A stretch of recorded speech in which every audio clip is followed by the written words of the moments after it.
Antes de preguntarte sobre cuáles han sido los países que han sido los más grandes enemigos de la historia, pues contra España. No sé si Francia, no sé si Estados Unidos, no sé si Inglaterra. Y luego, antes de esto, me gustaría preguntarte esto, ¿no?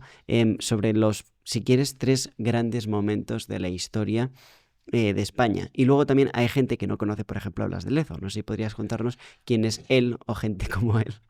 Entonces vayamos poco Bueno, a Blas poco. de Lezo fue Sí. básicamente el hombre que derrotó en la guerra de la Oreja de Jenkins, en la batalla de Cartagena de Indias, a los ingleses y evitó que América del Sur hablara inglés por completo. ¿Y por qué hay mucha gente que no le conoce?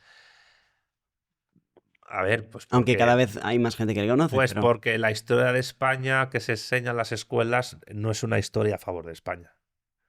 No, no aprendemos sobre héroes, no aprendemos sobre hechos históricos, no aprendemos sobre nuestros grandes avances científicos y sociales. La educación que se nos da es una educación que en el fondo es muy parecida a la que se da en el resto de Hispanoamérica, con matices, Ujú. que es una educación antipatriótica y es una educación antisoberana. Es decir, nosotros, y esto incluso llega a las universidades, ¿eh? Esto llega a las facultades de historia. Nosotros asumimos las categorías historiográficas extranjeras, particularmente francesas, pero también inglesas y estadounidenses, para explicar fenómenos de nuestra historia que son difíciles de entender desde las categorías de ellos. Y esto creo que es importante entenderlo Ujú. porque la idea por ejemplo, del régimen polisinoidal hispano, que la idea de los consejos, la idea de los virreinatos, la idea de las reales audiencias, las ideas de las capitanías generales, que en el fondo eran reinos, y luego la idea de virreinato nos la copian otros imperios, no se puede entender desde la categoría de la historiografía francesa o anglosajona, donde identifica virreinato con colonia. ¿Y por qué identifica virreinato con colonia? Muy sencillo, porque sus virreinatos, el virreinato de Nueva Francia, sí era una colonia. Sí era una colonia francesa, porque hay un gobierno indirecto, hay poco asentamiento en el interior y donde las instituciones de la metrópoli apenas se reproducen en el territorio conquistado. Justo al revés de lo que hizo España, un imperio generador frente a un imperio depredador. De hecho, la idea de colonia en la historiografía de influencia francesa se asemeja a asentamiento. Es sinónimo lingüístico de asentamiento. Pero realmente el problema de eso es que si asemejas colonia con asentamiento en sentido lingüístico, de ahí el camino a identificar asentamiento virreinal hispano con colonia en el sentido del colonialismo contemporáneo, hay un paso muy leve.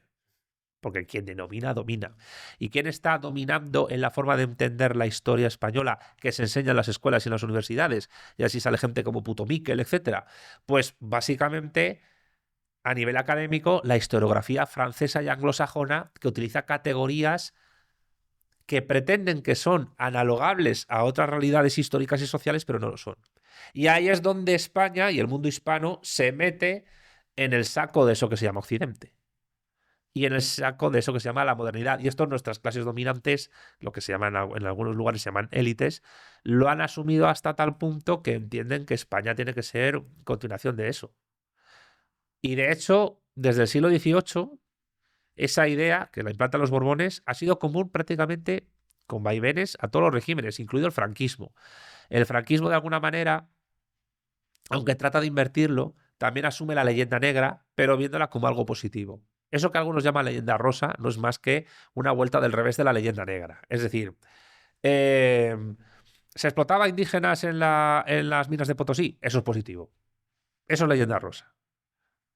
Pero, a ver, es que se explotaba porque la relación, la necesidad de usar fuerza de trabajo requería y requiere siempre explotación. Eso es así, sin más.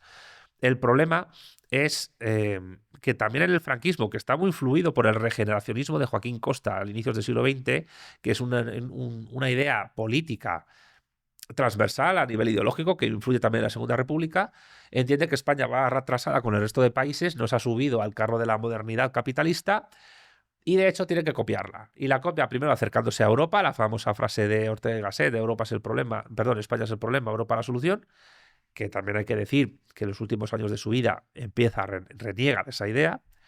Y es en ese momento, a partir del siglo XIX, cuando hemos perdido América, aunque ya había elementos más cercanos al colonialismo clásico con los Borbones, no así con los Austrias, Es en ese momento cuando España ya empieza a asumir un comportamiento más típicamente colonialista europeo, europeo en el sentido francés e inglés. Y eso lo hacemos notar en Cuba, con las plantaciones de algodón y la esclavitud negrera y ciertos campos de trabajo. Valeriano Bayler hizo alguno. Y en Guinea Ecuatorial, por ejemplo. Que aunque era provincia formalmente hablando, sí es verdad que tuvimos una relación con Guinea Ecuatorial más parecida al coloniaje, al colonialismo clásico, contemporáneo, mejor dicho, que en el sentido, digamos, de modernidad hispana renacentista barroca del siglo de oro. Eso no lo hicimos en Guinea Ecuatorial. Ya no así, la gente de Guinea Ecuatorial tiene muy buena relación con España. Y yo creo que eso es clave. O sea, tenemos un problema en las universidades. Tenemos un problema en las universidades porque nuestros académicos, en vez de tomar lo bueno de lo que se pueda enseñar en el extranjero y desechar lo malo, lo absorben todo sin ningún tipo de filtro y entienden que eso es simplemente un método empírico, objetivo y científico. Y eso no es así. La historia no es una ciencia neutral, ni siquiera es una ciencia objetiva.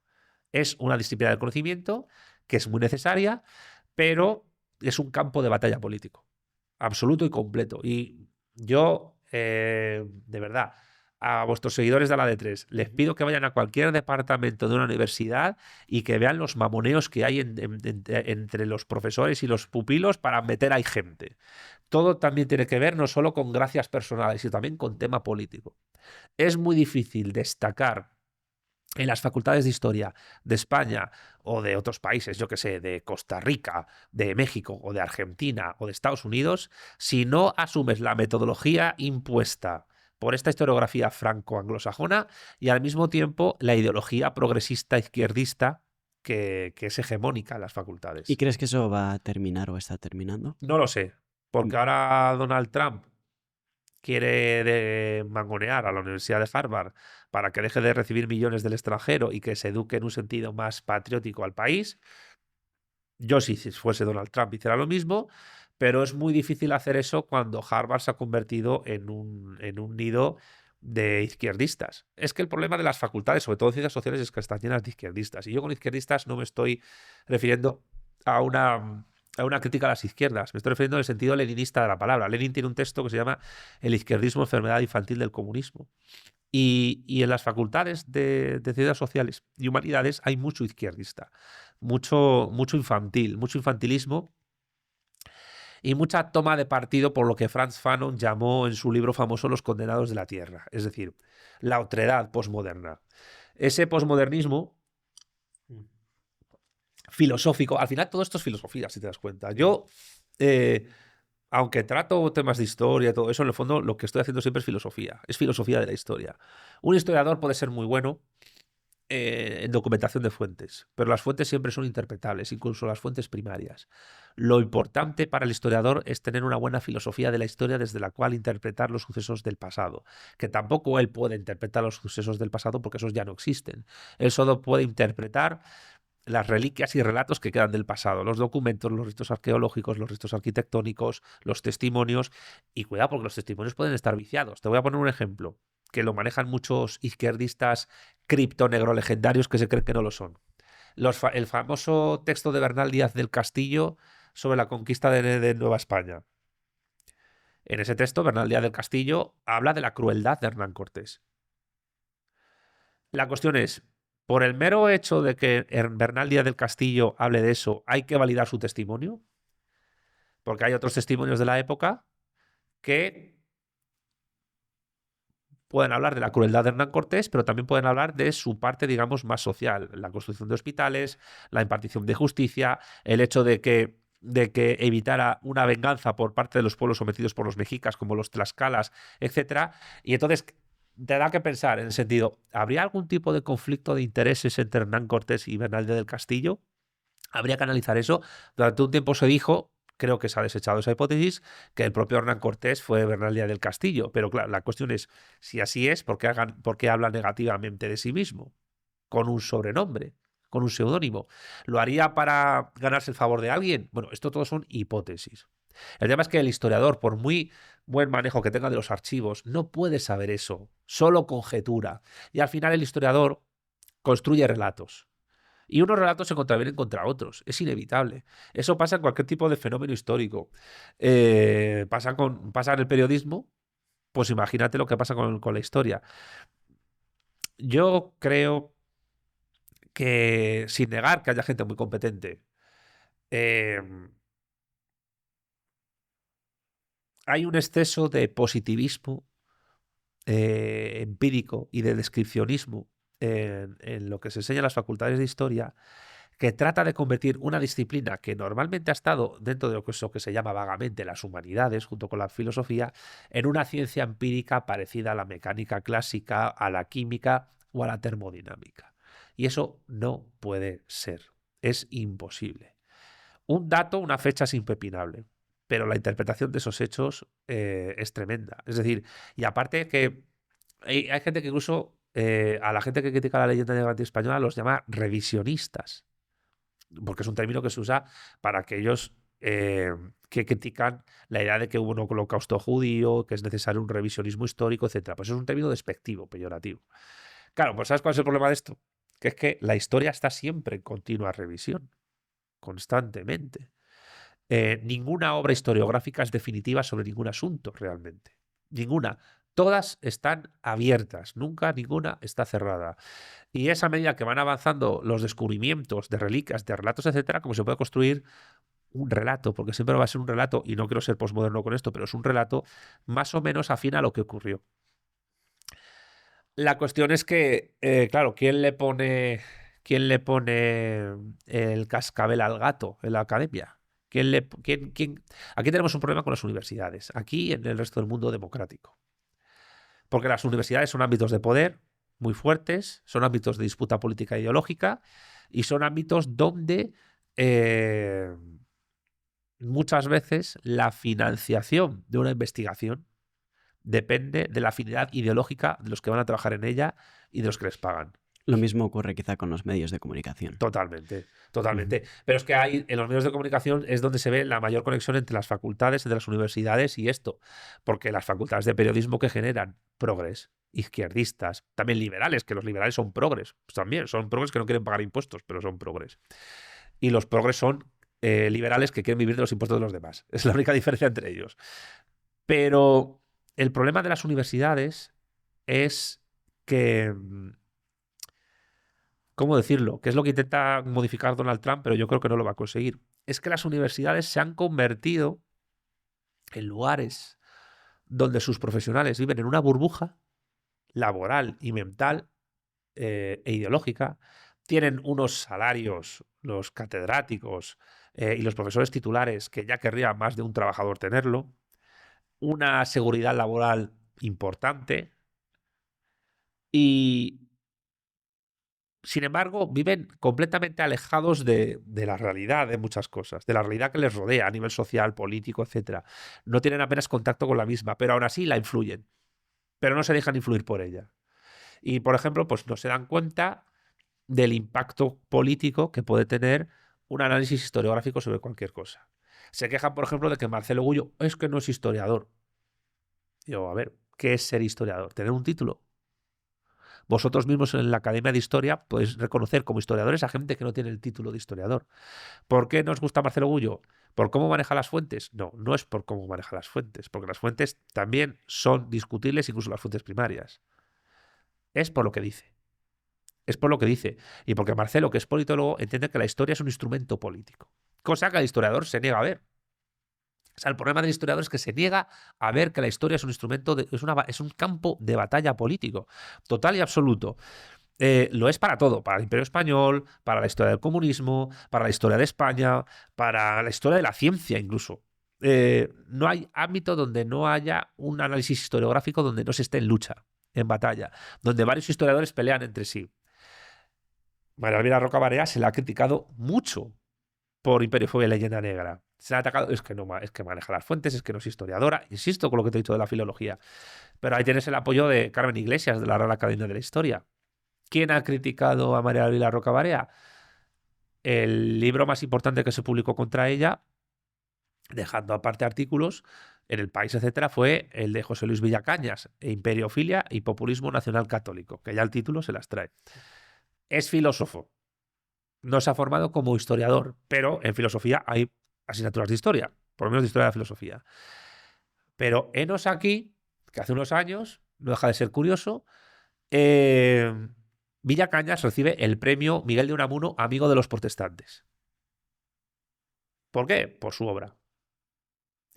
¿Qué dices? Oye, conspiranoico. No, eso es así, es así. Es decir, hay grupos políticos que están interesados en que la leyenda negra siga existiendo y siga siendo fuerte.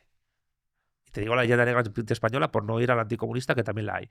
Y si nos vamos al caso de la leyenda negra española, hay gente que dice que ya está rebatida por la academia universitaria. Pues eso formalmente no es cierto. ¿Sabes por qué? Porque todavía te puedes encontrar profesores, catedráticos y departamentos en muchas universidades y muchas facultades de historia que son negrolegendarios. ¿Por qué una persona es negrolegendaria? Porque le da de comer. O sea, un sueldo de más de 3.000 euros como profesor titular o como catedrático, que puedes ganar incluso más, siendo el negro legendario, es que es un chupete muy apetecible. Cuando una ideología te da de comer, no vas a renunciar a ella. Porque no solo determina tu cosmovisión del mundo, sino también la visión de ti mismo que tienes y el lugar que ocupas. Cuando alguien quiere aspirar a tener un hueco en la academia y ser profesor de universidad, o defiende la leyenda negra en forma de leyenda gris, que es un término de Manuel García, del historiador de vanguardia española, que es una suerte de ni leyenda negra ni leyenda rosa, pero un poquito de leyenda negra, pues es porque te da de comer. Te da de comer y al mismo tiempo mantiene a los que te pagan, que son los políticos y la gente que tiene poder económico, financiero, cultural, en el poder. Entonces piensas, coño, ¿ciertos ámbitos del saber son ámbitos de lucha política? Sí. ¿Son ámbitos de lucha de poder? Totalmente. Y hay que ser muy ingenuo para pensar que la historia es algo neutral. No hay, o sea, quiero decir, objetivo, puede ser objetivo con las fuentes, un poco, con las fechas, con los personajes históricos, con los hechos importantes de su vida, pero es inevitable que todo historiador haga valoraciones. Yo me he encontrado en redes sociales, lo he contado alguna vez, me estoy enrollando con esto, perdona, pero No te preocupes. un chavalillo joven de tu edad, Ujú. un historiador, diciendo que Alejandro Magno fue un pésimo político y un mal militar. Y yo, ¿pero tú de qué vas? O sea, ¿quién eres tú, niñato con perdón, de 22 años, para valorar así a Alejandro Magno? ¿En serio a ti te parece normal que un chaval de una universidad actual haga ese despecho de probablemente uno de los 5 líderes políticos y militares más importantes de la historia?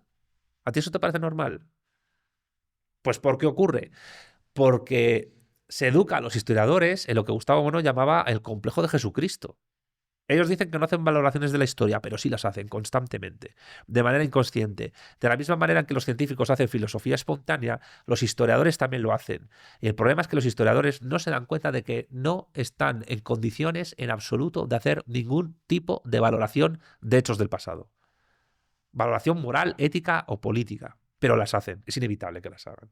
Pero se creen estar en condiciones porque son los que manejan el conocimiento del pasado para entender el presente y la chorrada esta de y evitar que la historia se repita. Que no se repite.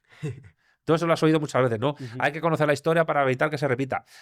Vamos a ver, no va a volver Franco al poder, ni va a haber Segunda Guerra Mundial, ni el Imperio Español va a volver a existir, ni la Unión Soviética, ni el Tercer Reich, ni el Imperio Macedonio, ni el Imperio Lacedemonio, ni nada. O sea, son hechos del pasado que existieron y ahí se quedaron, y hay que entenderlos y cómo nos influyen.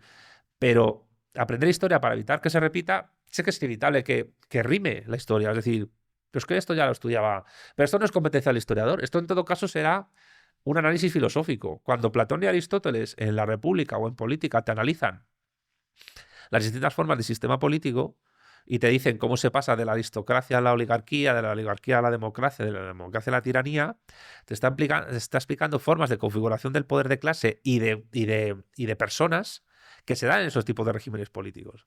Si tú analogas esas formas a la actualidad, pues evidentemente vas a ver a personas que se asemejan pues, a un tirano, a un oligarca, a una diarquía. Es inevitable. Pero de ahí a pensar que, yo qué sé, que la Lacedemonia o que el dominio de la Atenas de Pericles se va a repetir en el mundo, eso no es así. Hay analogías, pero la historia no se repite. Entonces, ahí tenemos el problema. Si te ha gustado este corto, tienes la entrevista completa en pantalla y en nuestro canal. Muchísimas gracias.